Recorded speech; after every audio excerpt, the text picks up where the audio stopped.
Bonsoir Jean-Paul Chapelle. Bonsoir Anne-Sophie. Vous avez eu accès au brouillon de la copie et vous pouvez nous dévoiler ces pistes choc, notamment pour combler le déficit. Oui, et l'effort principal serait demandé aux retraités. Leur pension ne suivrait pas exactement le niveau de l'inflation.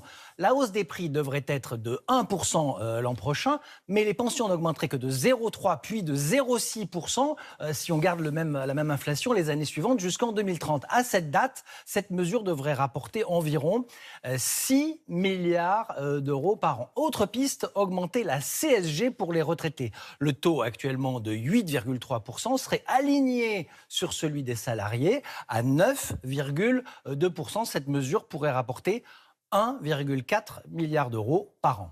Et sur l'âge légal de départ, c'est 64 ans, un point c'est tout. Oui, l'âge légal de départ à la retraite devrait rester à 64 ans, mais ça bouge sur l'âge auquel on pourrait partir à la retraite à taux plein, donc sans pénalité. Aujourd'hui, c'est 67 ans, mais les syndicats espèrent encore un geste et baisser cet âge à 66 ans. Alors, une partie du patronat s'y oppose toujours, car cette mesure coûterait plus d'1 milliard d'euros à l'horizon 2030.